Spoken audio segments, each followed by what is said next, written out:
Lynn Taylor is the president of Taylor Protocols. Lynn has a long-standing background working with entrepreneurs. He's done just tons of turnaround work in his life, so he's been in the trenches with you guys. I give you Lynn Taylor. All right, good morning, Northwest entrepreneurs. I'm really pleased to be here. I'm excited about what we're going to do here today and what you're going to learn today. I'm excited about my moment here with you. Mostly, I'm excited about the fact that 250 of you, against the roaring tide of economic bad news, against the rain in Seattle and clogged freeways, showed up here to claim your life. And we're going to talk about your life this morning. One of the things that I've learned from all of my work with entrepreneurs is that the work that we do, although we create 70% of all the new jobs in America, although we create most of the innovations that change the technology and the culture and the opportunity of the American free economy, we have one of the hardest, most difficult jobs that can be earned. In fact, some of my most loved entrepreneurs, when I talk to them when they've been in the worst part of their businesses, I'd ask them, you know, what do you feel like? Can you keep going on? And the most common phrase I've gotten from them is, if I had known it had been this hard, I would never have started. Is that sobering? Well, it should be.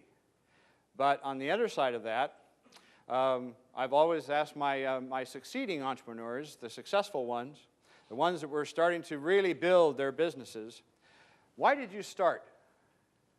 What was it that made you start?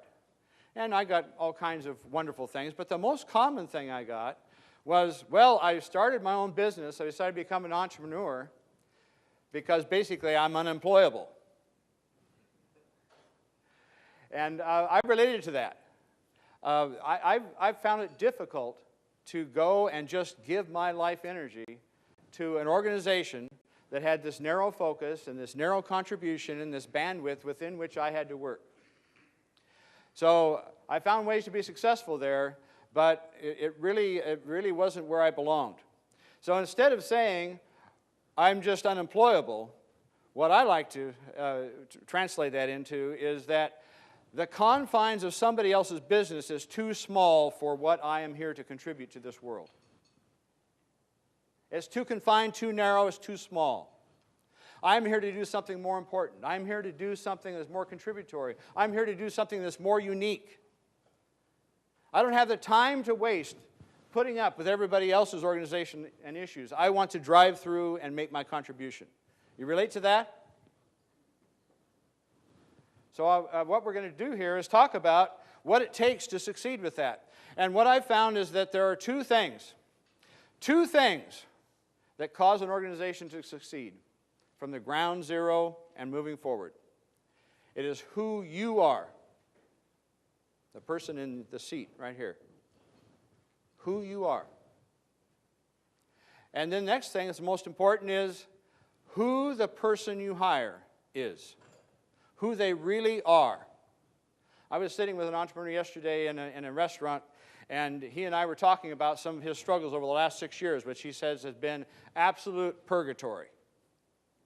And all the time we were talking about the people he'd hired to be his project managers and what he expected them to do, what they said they were willing to do, what they both agreed they would do, and how much they didn't do what they said that they would do.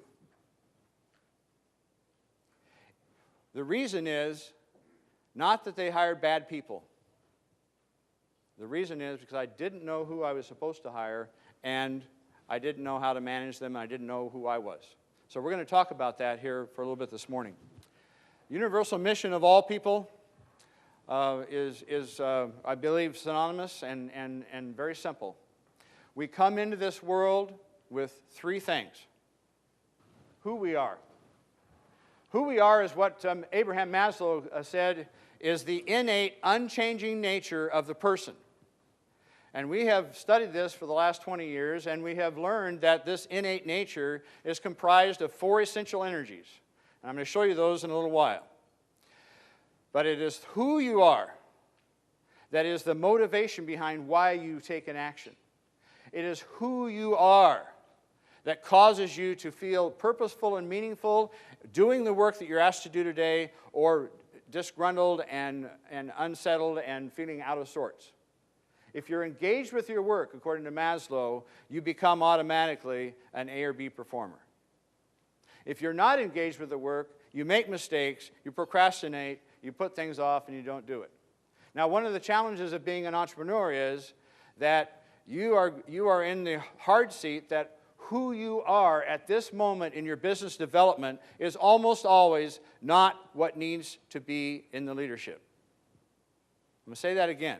If you're in a small business and the owner, when you move forward in trying to make something different happen today, who you are, your most natural, relaxed self, is probably not what your company needs to have at this moment in time. Now, the beauty of this is that we are not a single identity, that we have this range of an amazing core value nature that we can pull from. And what we're going to talk about today is learning to be conscious about what the business really needs and learn to shift consciously from my most comfortable methodology and strategy to my next most comfortable, and then to my next most comfortable, so that I can be more effective. We're going to talk about what it means to be an adult. We call it core value consciousness. It means to be awake and aware of your presence in the room. When you walk in the room, what energy has just walked in the room? What capacity for change, what capacity for making a contribution has entered the room? And how does that affect other people? And by the way, do you know the other people and who they are? So you know how to connect with them and what is going to cause them to move forward. If you don't know these two things, who you are and who the other person is, you are going to be lost in the same purgatory as my friend yesterday. The second thing we come into this world with is what we are. The what we are is what we can look at each other. We can see we're a Homo sapien creature. We have a brain, we have a spinal column, we stand upright, we walk, we have eyeballs, we hear, listen, see, we have smell, senses, we have a certain level of intelligence. There is no equality in this room. Some people are a lot smarter than I am, some people aren't as smart. Some people are natively have more stronger intuition, and some have less. We're all very different, but we are born with that unique what we are, this creature presence, and we learn how to optimize that. It's our talents, our skills, our capabilities. So what we do with this life, this universal mission, for some unknown quantity of time, that's the third thing we come into the world with. What we do is we optimize, get our skills up, learn how to be the best physical Homo sapien creature we can be, for the purpose of delivering who we are to our society, our unique nature, our unique presence, our unique gifts for participating.